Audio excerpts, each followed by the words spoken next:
Does the CEO always need to be the chief spokesperson during a time of crisis?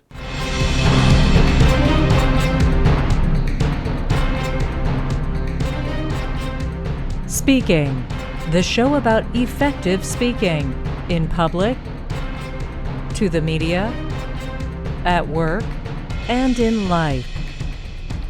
Speaking with TJ Walker. Today's question comes from Jared Bro, his well-known broadcast, and I have a link for you in the top of the show and in the notes, so you should check him out. A lot of good content he puts out. But the question is, does the CEO need to be the spokesperson each time in a crisis? Crisis communications. The short answer is yes. The long answer is it depends. Unfortunately, we have time here. We have a lot of time. Unlike Twitter, where you're limited to 140 characters, and in a soundbite culture, if I were on CNN News, I can actually go deeper, and that's the beauty of this podcast. We can look at all the nuances of a question like this. Let's define our terms first. A crisis isn't just a bad story or an unflattering story. I define a crisis, as do most PR and crisis communication counselors, as the following. Something has happened, and the news of this event, this situation, could severely harm the reputation of your organization, perhaps even in a permanent way. So if it's just your stock price is down 1% or your sales are off 2%, that's not a crisis. Might not be a flattering story, but it's certainly not by any definition a crisis. If you have 1,500 franchises and one of them doesn't pay its rent on time and they go out of business, that's not a crisis to your brand. It may be a bad story that day in that local town that your franchise went out of, but it's not truly a crisis. If it actually meets the threshold of a crisis, meaning the average person you care about, your customer, your investor, your prospects, other stakeholders, regulators, elected officials would see the story, hear about it, and it profoundly affect their view of you, well, then it is a crisis. And that is the worst possible time to have the CEO go in hiding and just put out a relatively low-level head of public relations spokesperson. Now, disclosure, I am occasionally hired as a spokesperson for corporations, though typically not during the time of crisis. And as much as I love my fellow spokespersons and PR persons, during a time of crisis, people want to know who is accountable. They want to hear it from the top. So that's why, for example, during the Gulf spill, you actually had, of BP a number of years back, you did have to see the CEO of the whole worldwide organization speak out. Now, he did a poor job and it ended up costing his job, but the decision to have the CEO of the whole company speak out, I think that was a wise one. I don't think they prepped him or rehearsed properly. That's a separate issue. The problem with having a spokesperson or a vice president or someone lower level is those people cannot truly speak on behalf of the entire corporation to all shareholders, all regulators, all investors, all clients, all customers. That is something uniquely that the CEO can do. The CEO is really the only person authorized to speak on behalf. And if it is a crisis that involves loss of life, harm to the environment, damage to a town, a city, a lake, a river, an ocean, people want to know that the person who has their levers on the power, who's most influential in getting things done, cleaning things up, stopping it, preventing it from happening in the future, they want to see that person accountable. They want to hear from that person on what exactly is being done. They want to hear that person answer questions, the basic questions and the tough questions. And when the CEO is not made available, it generally looks awful. It looks like the company is trying to hide. Looks like the company is trying to sweep the whole issue under the carpet, under the rug. Looks like the company really has not come to grips with the gravity of the situation, that they're trying to keep it low key and small, and that just doesn't work. There are exceptions to the rule. I'll go into those in just a moment. To hire TJ Walker as a keynote speaker or workshop leader for your next conference, call 212-764-4955.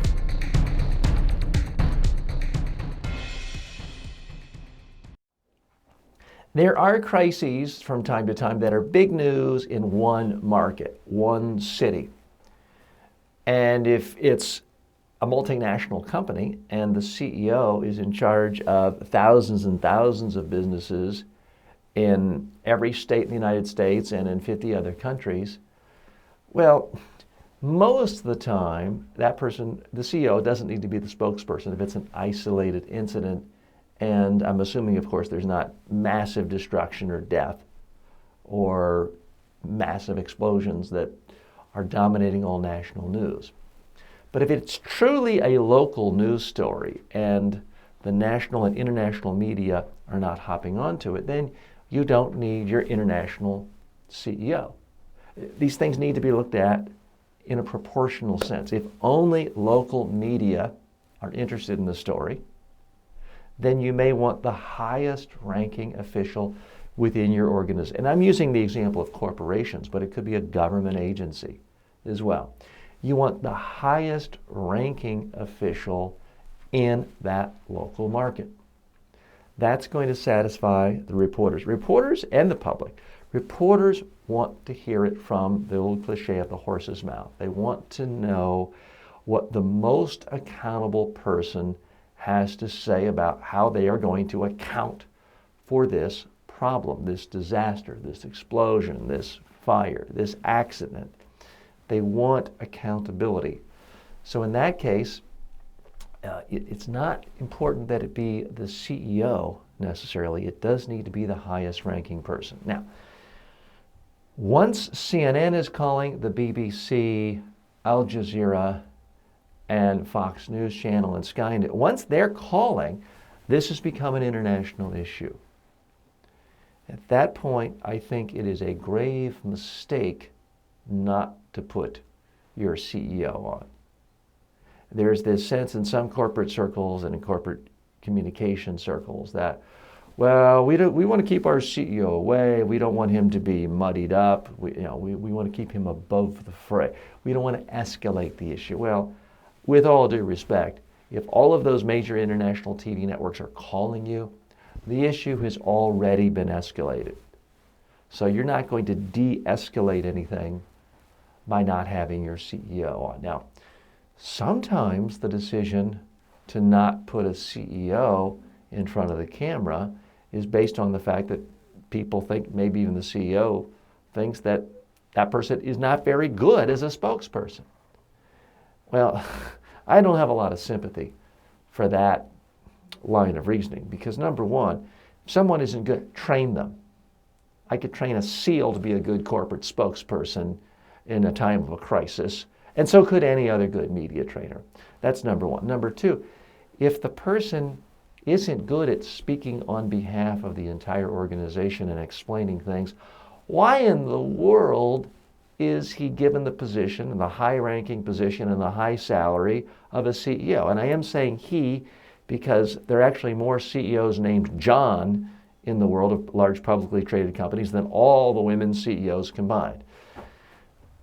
So I think any board of directors is not doing its basic job. They are negligent if they do actually hire a CEO who isn't a good, competent spokesperson. They don't have to be beautiful or be a great orator, but they do have to communicate a message with confidence and clarity and deliver sound bites on message during a time of crisis. If they can't do that, they're in way over their heads. They never should have been hired in the first place to be a spokesperson. It really is as simple as that, or to be a CEO. It is as simple as that.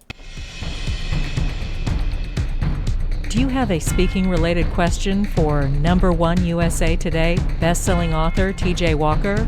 For more than 30 years, Walker has been a public speaking coach and media trainer to presidents of countries, prime ministers, CEOs, Nobel Peace Prize winners, professional athletes, and Miss Universes. Send your questions to info@mediatrainingworldwide.com or on Twitter @TJ Walker.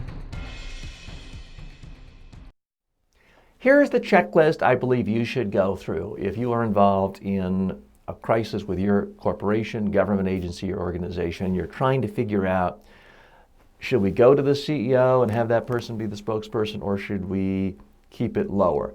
The question is, if you were a reporter, who would you really want to talk to? Who's most relevant?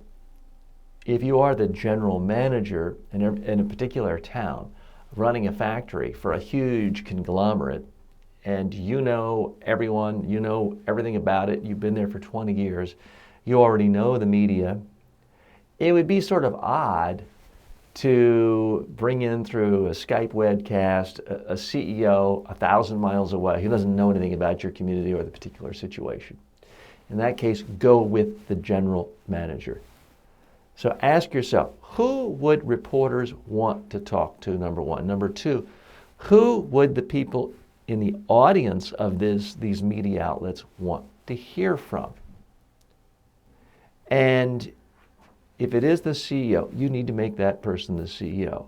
If it's just they've had basic questions, okay, there was a fire, no one was hurt, it was a crisis short term because people were scared, it was on the local news, but now it's out. No one was hurt. It was a simple error, you figured it out. Well, then maybe a spokesperson, a PR representative may be fine. But those are the questions to ask. Who would a fair-minded person really want to talk to, whether it's the audience, stakeholders, investors, clients, customers, citizens in the community? Who would the reporters want to talk to? Also ask yourself, who truly knows the most about this situation? Also ask yourself the timeline. If a fire happened an hour ago, the manager of the plant may be your best spokesperson to explain, here's what we know happened, here's what we're doing to put out the fire. If it's 3 days later and the factory's burned to the ground and there are 2 deaths and the whole world is talking about it, and now there's a press conference at 11, your CEO needs to be the spokesperson for that press conference. Thanks for joining me today. As always, we take all of your questions. If you have any questions about media training, crisis communications, presentations, please just send them to me. You can post them right here wherever you're listening to or watching this program. You can post them right on our website at mediatrainingworldwide.com, the news section. Or you can post them on Twitter at TJ Walker. As always, may all of your presentations in life be a huge success. Speaking with TJ Walker is the #1 rated daily streaming TV and radio show devoted to all aspects of speaking and communication. If you received value from this show, then please subscribe to it at mediatrainingworldwide.com. Please review the show, leave comments, and share it with your friends and colleagues today.